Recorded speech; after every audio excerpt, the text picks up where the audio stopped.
You've probably seen the headlines by now: America destroys Iran's nuclear program, illegal war of choice, historic victory, constitutional crisis. Within hours of Operation Epic Fury, the same set of events was being described in completely opposite terms, depending entirely on which channel you were watching. So today, let's do something different. Let's look at what actually happened, what's actually being claimed, what the evidence actually shows, and why the story you heard probably left out something important. Here's what we know happened. The United States and Israel launched a major coordinated military campaign against Iran. Airstrikes, naval operations, and what intelligence officials describe as a multi-day operation. The campaign killed Iranian Supreme Leader Ayatollah Ali Khamenei and numerous other senior officials. It also destroyed significant portions of Iran's naval capacity and missile infrastructure. Iran retaliated. Missile and drone strikes hit Israel and U.S. military installations in Gulf states. At least 6 American service members were killed. The Strait of Hormuz, through which roughly 20% of the world's oil supply passes, has effectively been shut down to commercial shipping. Oil prices have surged.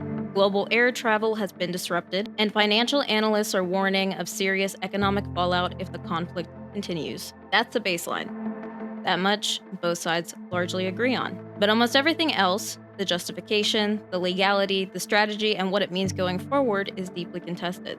Let's walk through the major claims. Claim 1: Iran was weeks away from a nuclear weapon, and this strike had to happen now. This is the primary justification offered by President Trump and U.S. envoy Steve Witkoff. Witkoff specifically said Iran had uranium enriched to 60%, and that could be brought to weapons grade 90% in roughly 1 week. Claim 2: Iran was about to attack the United States or his allies first. President Trump stated he had a strong feeling that Iran was planning a preemptive strike after diplomatic negotiations stalled. Claim 3: this is an illegal constitutional war. Senate Majority Leader Chuck Schumer and Representative Adam Schiff argued the president violated both the Constitution and the War Powers Resolution by launching a major war without congressional approval. Claim 4: the War Powers Act itself is unconstitutional. Conservative commentator Mark Levin and some Republican allies argue the 1973 law is an overreach by Congress and the president has full authority under Article 2 to act unilaterally. And finally, a quieter inconsistency that's getting less coverage. Claim 5: the contradiction. Just months before this operation, Trump himself claimed that a previous June strike had already obliterated Iran's nuclear program. So how was that same program an imminent threat months later? Those are the 5 main claims in this discourse. Now let's look at what the evidence actually shows. On the nuclear threat, this is genuinely murky, and that matters. Witkoff's 1 week to weapons grade framing was disputed almost immediately. The International Atomic Energy Agency's Director General stated, just days before the strikes, that there was no evidence of a structured program to actually manufacture a nuclear weapon. The Arms Control Association echoed that.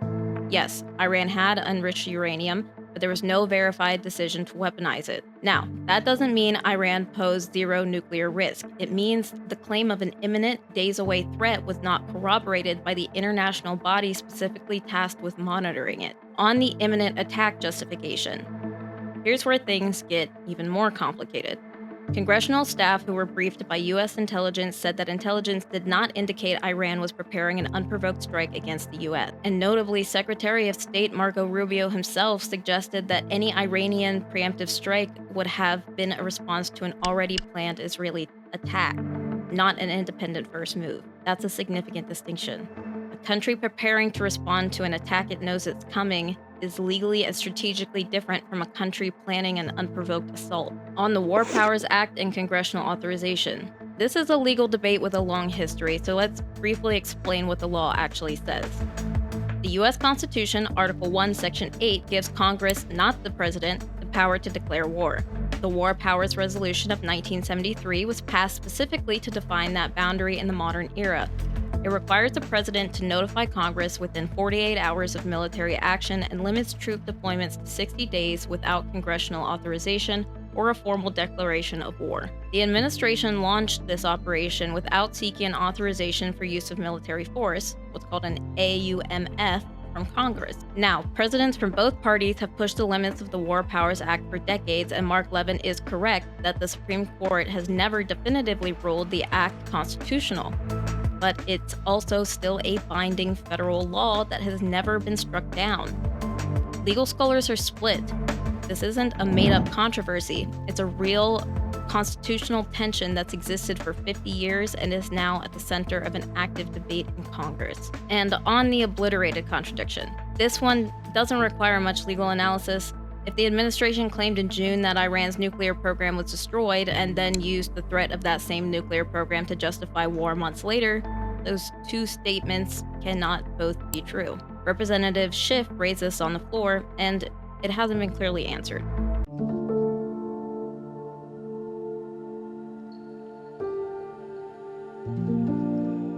The same sets of facts was packaged very differently depending on the outlet.